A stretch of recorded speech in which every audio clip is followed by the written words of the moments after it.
Bismillahirrahmanirrahim. Assalamualaikum warahmatullahi wabarakatuh. Selamat pagi dan salam sejahtera untuk kita semua. Perkenalkan, nama saya Muhammad Zaini Hasanul Mutakin. Saya adalah salah seorang dosen tetap di Institut Pendidikan Nusantara Global, program studi S1 Pendidikan Ilmu Pengetahuan Alam, terhitung sejak tahun 2020. Jabatan akademik saya saat ini adalah asisten ahli terhitung sejak Agustus 2022.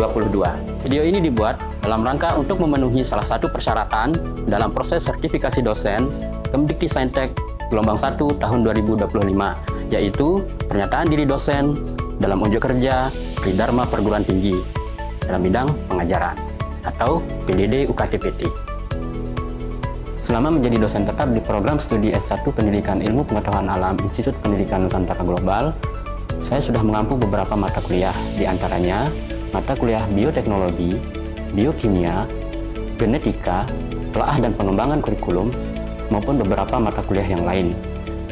Salah satu mata kuliah pokok yang saya ampu adalah mata kuliah bioteknologi. Hal ini didasarkan pada kepakaran yang saya miliki dan tentu saja sesuai dengan kebutuhan program studi yang dituangkan di dalam kurikulum program studi S1 Pendidikan Ilmu Pengetahuan Alam. Mata kuliah bioteknologi termasuk ke dalam rumpun mata kuliah wajib program studi. Mata kuliah ini dipelajari pada semester genap dengan bobot 3 SKS, di mana 2 SKS digunakan untuk teori dan 1 SKS digunakan untuk praktikum. Mata kuliah ini secara umum menjelaskan tentang yang pertama, konsep dan prinsip bioteknologi, yang kedua, bioteknologi konvensional dan modern, yang ketiga, keterkaitan bioteknologi dengan bidang keilmuan pendukung, yang keempat, teknologi pendukung bioteknologi seperti teknologi fermentasi, genetic engineering, terapi gen, DNA fingerprint, stem cell, teknologi antibodi poliklonal maupun monoklonal, teknologi biosensor, cloning, bayi tabung, bioremediasi, dan biofilm. Selain itu, mata kuliah ini juga memaparkan tentang masalah-masalah ataupun tantangan bioteknologi yang berkaitan dengan bioetika beserta dengan solusinya. Sehingga capaian pembelajaran untuk mata kuliah ini antara lain, yang pertama, mahasiswa diharapkan mampu menguasai konsep dan prinsip bioteknologi. Yang kedua, mahasiswa diharapkan mampu membedakan bioteknologi konvensional dan modern. Yang ketiga, mahasiswa diharapkan mampu mengkaitkan bioteknologi dengan bidang keilmuan pendukung. Yang keempat, mahasiswa mampu menguasai teknologi pendukung bioteknologi. Dan yang terakhir, mahasiswa diharapkan mampu mendeskripsikan masalah-masalah atau tantangan bioteknologi yang berkaitan dengan bioetika beserta dengan solusinya. Sistem perkuliahan pada mata kuliah ini menggunakan sistem hybrid learning ataupun blended learning, di mana perkuliahan ini merupakan campuran antara kuliah tatap muka dan kuliah daring. Namun, mata kuliah ini lebih banyak menggunakan perkuliahan tatap muka. Aspek yang dinilai dalam mata kuliah ini meliputi aspek kehadiran dengan bobot 10%, kemudian aspek unjuk kerja ataupun aktivitas pembelajaran 15%, kemudian tugas ataupun produk dengan bobot 20%, ujian tengah semester dengan bobot 25%, dan terakhir ujian akhir semester dengan bobot 30%. Untuk lebih jelasnya, mari kita saksikan video kegiatan perkuliahan yang saya laksanakan secara tatap muka di ruang kelas bersama dengan mahasiswa untuk mata kuliah bioteknologi.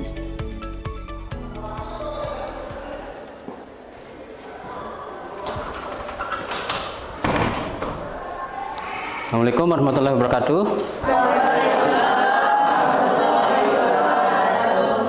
Selamat siang. Gimana kabarnya ini? Alhamdulillah. Sehat, Pak. Alhamdulillah. Kalau ada yang sakit hati mungkin atau bahagia semua ya. Alhamdulillah. Temannya ada yang sakit? Ada yang nggak hadir? Ada semua ya. Coba saya periksa dulu absennya ya. Udah diisi semua ya?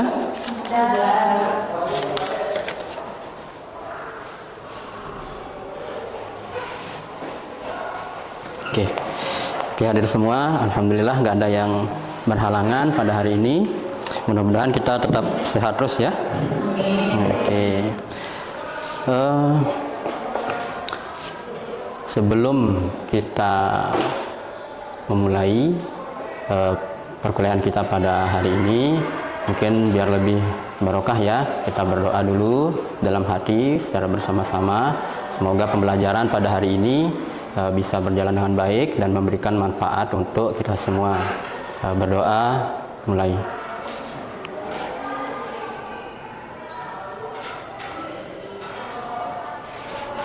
Doa selesai. Oke.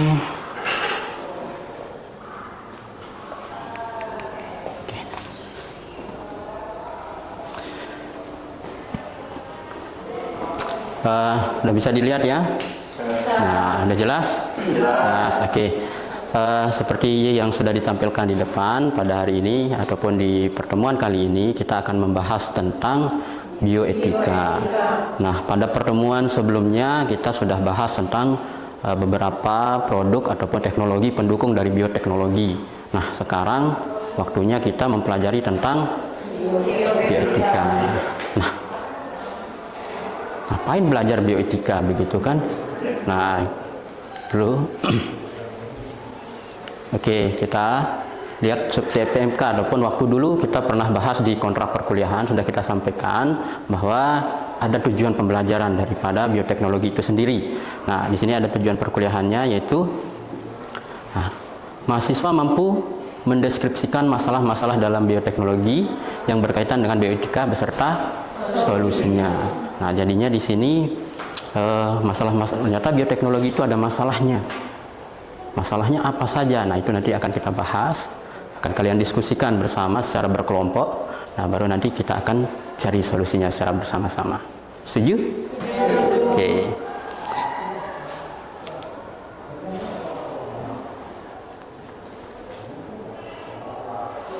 Oke.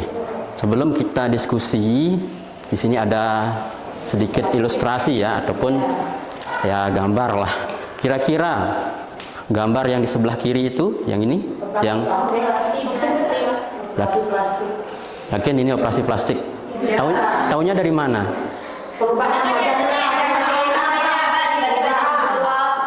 Oh gitu ya. Nah, saya jadi curiga ini, jangan-jangan saya. Ya. Terus yang di sebelah sampah plastik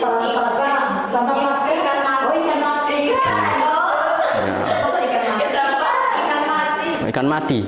Kenapa dia mati ini?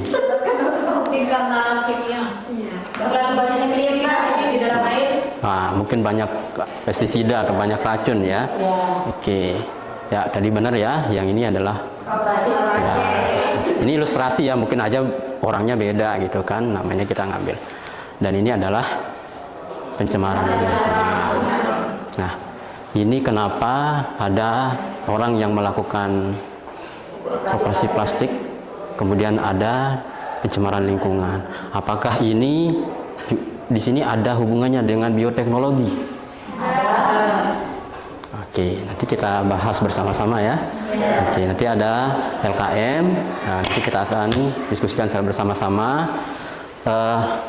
Buku ajar yang bisa dipakai atau buku panduan yang bisa dipakai itu bukunya Bapak ya, yang sudah kita sampaikan di pertemuan awal. Nanti untuk materi bioetika nanti pakai bukunya Bapak gitu ya.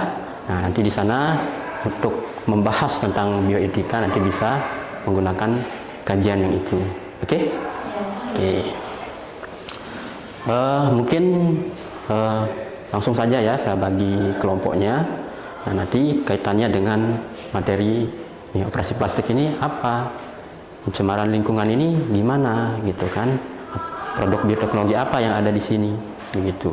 Terus ini sebenarnya boleh nggak gitu kan? Apakah ini secara norma-norma ini sudah sesuai nggak begitu? Nah, kalian nanti diskusikan, kalian tuliskan di dalam lembar LKM itu, kemudian nanti kita diskusikan bersama, kemudian nanti dikumpulkan. Oke? Oke.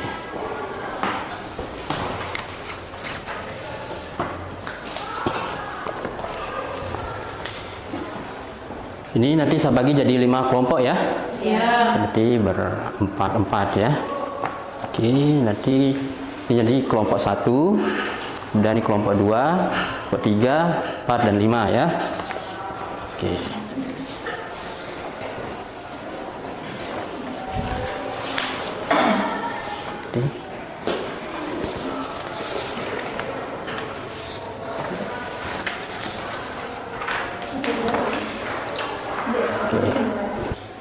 Oke, nanti berarti yang kelompok 1 tadi yang berkaitan dengan bioremediasi ya. Kemudian nanti kelompok 2 itu tentang operasi plastik. Kemudian kelompok 3 itu ya DNA fingerprint. Kemudian kelompok 4 nanti biofilm, dan yang terakhir nanti untuk kelompok 5 itu adalah organisme transgenik ya, atau rekayasa genetika ya. Nah, nanti masing-masing kelompok silahkan kaji dampak positif dan negatif dari produk-produk yang tadi itu. Kemudian bagaimana pandangan bioetika terhadap produk-produk yang tadi. Nah, itu kalian tuliskan di sana ya. Jadi mungkin waktunya itu 10 menit bisa ya? Bisa. Oke, 10 sampai 15 menit. Silahkan nanti kalian diskusikan. Kalau bisa kita selesai lebih awal, maka kita lanjutkan ke presentasi. Oke, sudah 15 menit ya? Nah, berarti semua sudah selesai mendiskusikan ya tadi terkait dengan produk-produk bioteknologi tadi. Oke, mungkin saja aja ya untuk yang akan presentasi pertama. Mungkin presentasi pertama yang paling menarik lah ya. Yang tadi yang jelek jadi ganteng itu kan, mumpung menarik, mungkin itu yang perlu kita bahas duluan ya. Oke, saya persilakan mungkin kelompok berapa tadi? Kelompok 2 untuk mempresentasikan perwakilan aja ya. Nanti kalau ada pertanyaan dari kelompok lain silahkan, nanti teman-teman anggota kelompoknya bantu ya untuk menjawab kalau memang nanti ada kesulitan dalam proses tanya jawabnya. Oke, saya persilakan kelompok 2. Siapa yang akan? Oke, silahkan ya.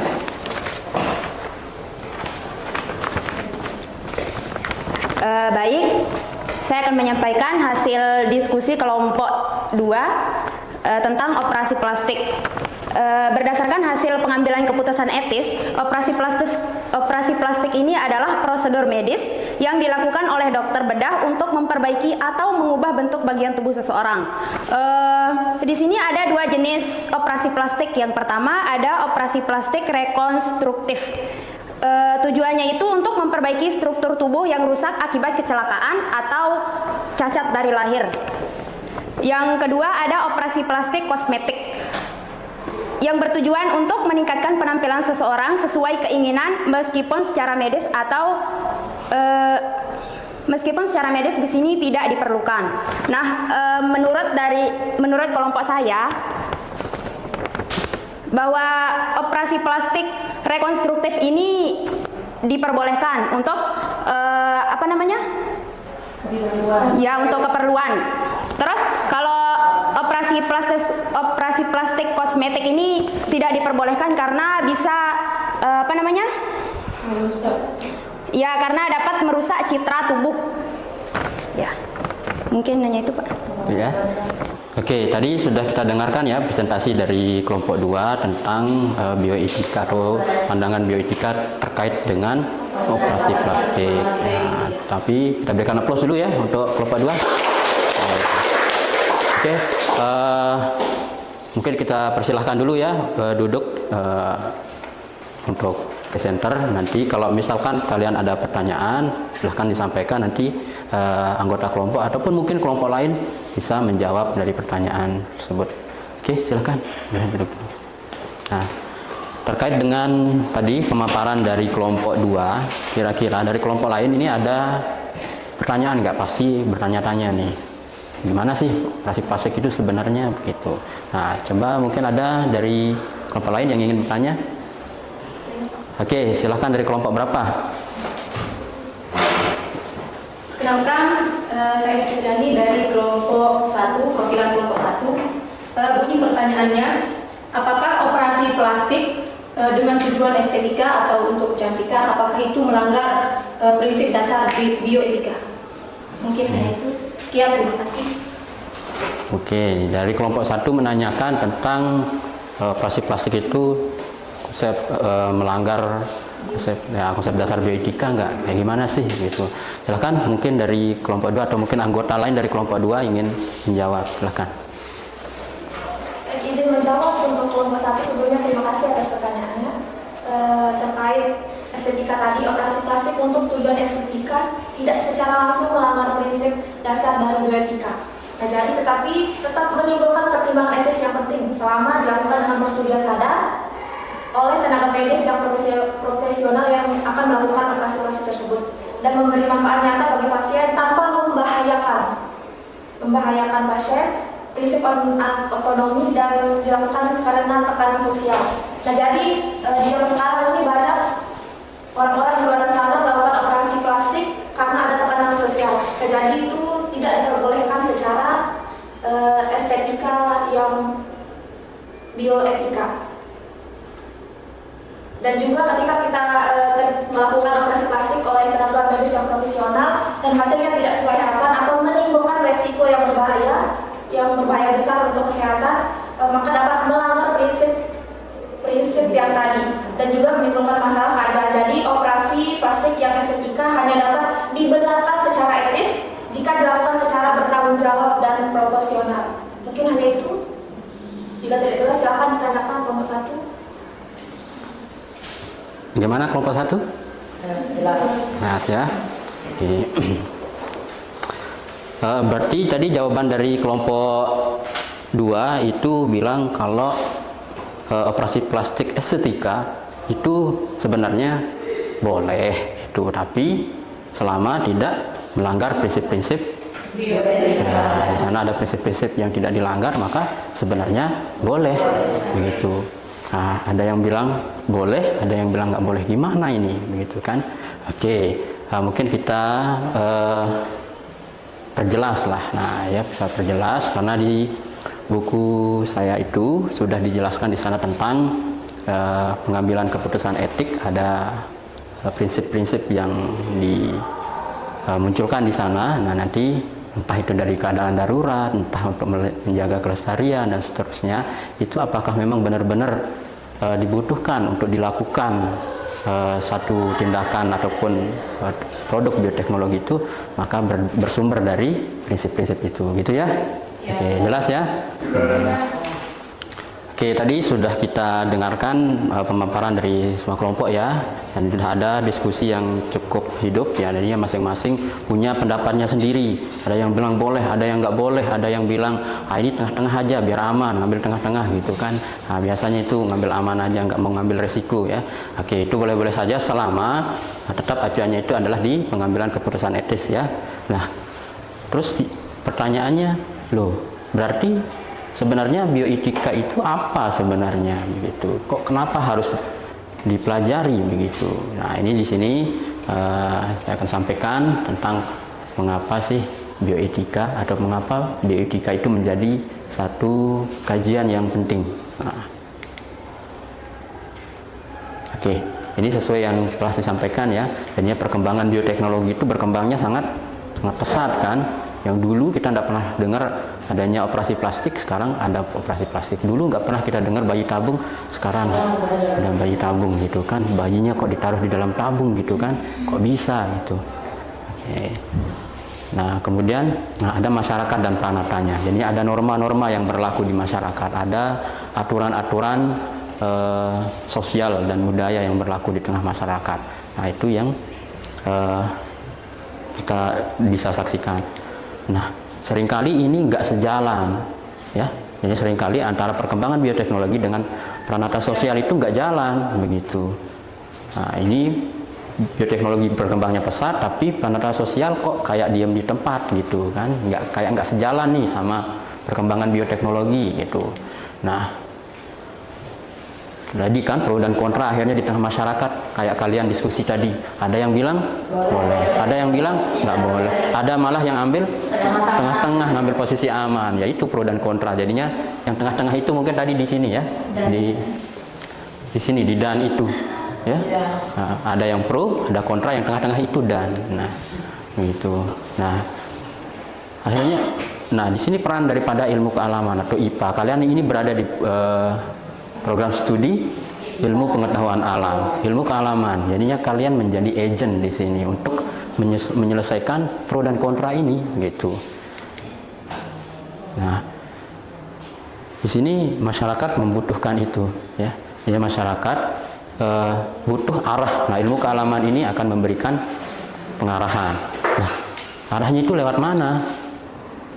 Nah, disinilah dia harus ada penghubung.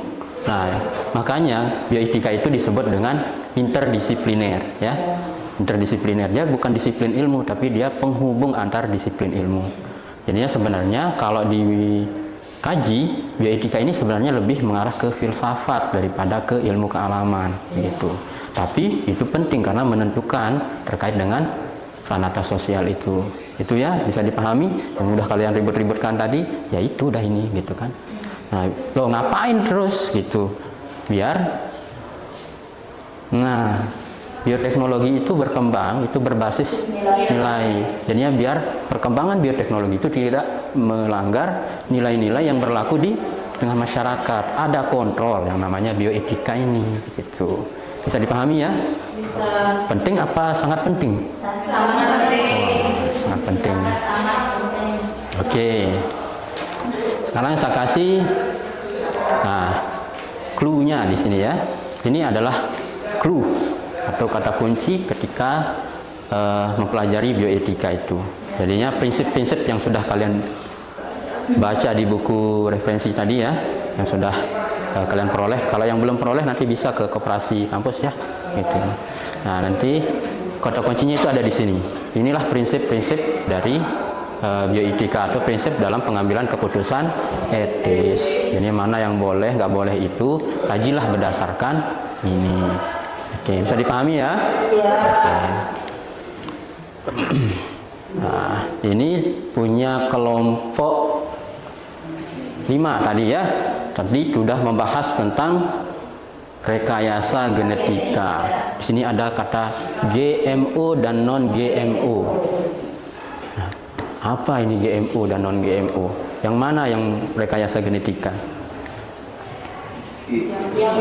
GMO ya, genetically modified organism. Jadinya ada organisme ataupun tanaman yang sudah direkayasa genetiknya. Oke. Tadi kan di kelompok 5 tadi sudah dibahas tentang rekayasa genetika. Mungkin ada yang masih belum puas dengan pemaparan dari kelompok 5. Mungkin ada yang ingin ditanyakan terkait dengan rekayasa genetika itu, bisa ditanyakan. Kira-kira ada pertanyaan nggak? Oke, silahkan. Selesai ya? Oke. Terima kasih atas kesempatannya. Baik, di sini saya ingin menanyakan tentang bagaimana pandangan bioetika itu terhadap tanaman pada hasil rekayasa genetika jika dikaitkan dengan kesehatan, kemudian lingkungan, dan juga keadilan sosial bagi para petani dan juga masyarakat lainnya, masyarakat luas. Oke. Jadi ya pertanyaannya itu nanya solusi jadinya dia. Ya solusinya gimana sih untuk kalau kita mau pakai produk bioteknologi ini yang tanaman yang hasil rekayasa genetika, biar kita sehat, biar ekonominya bagus gitu ya kan, keadilan sosial bagi seluruh petani katanya tadi ya. Itu. Oke, sebelum saya jawab mungkin ada yang mau jawab dulu terkait pertanyaan temannya tadi. Ya? Oke, bagus. Liza ya. Oke. Mungkin jawaban dari pertanyaan dari saudara Elsa tadi, pandangan bioetika terhadap tanaman padi hasil rekayasa genetika mencakup beberapa pertimbangan yang luas dan multidimensi, yang dimana bioetika tidak hanya melihat dari sisi keamanan biologis, tetapi juga mempertimbangkan nilai-nilai moral, sosial, dan keadilannya. Tadi sudah dijawab ya sama temannya terkait dengan pertanyaannya, kegelisahan lah begitu. Lah ini kan saya makan padi nih, makan beras hasil rekayasa genetika nih, sebenarnya ini sehat nggak untuk fisik begitu. Terus nanti kalau misalkan itu nggak budidaya atau diterapkan nanti bisa miskin gitu kan. Oke, sebenarnya begini, makanya tetap balik lagi ke prinsip bioetika itu ya, tetap menggunakan pengambilan keputusan etis. Kalau memang itu nanti akan mengancam nyawa, kemudian tadi ada sanksi sosial, kemudian dan seterusnya, nah itu boleh untuk dilakukan. Tapi ingat, semua itu ada batasnya, begitu. Jangan sampai berlebih-lebihan, begitu. Karena yang berlebih-lebihan itu oke. Berarti jelas ya, sebenarnya itu selama itu dalam kategori untuk menyelamatkan hidup, itu boleh untuk oke. Nah, kita udah di ujung pertemuan, ini tinggal berapa menit lagi. Tentunya ini sudah materi terakhir ya di mata kuliah bioteknologi ini. Saya ingin dengarkan refleksi ataupun mungkin feedback dari kalian terkait dengan mata kuliah bioteknologi ini dari awal sampai sekarang ini. Apa keluhannya, apa kendalanya, menyenangkan tidak, apa dan segala macam. Mungkin ada perwakilan satu saja yang mau menyampaikan terkait dengan. Oke, silahkan Esi. Untuk perkuliahan bioteknologi ini sangat menyenangkan. Dari sini kan kita bisa tahu apa saja yang harus kita benahi dan apa saja yang harus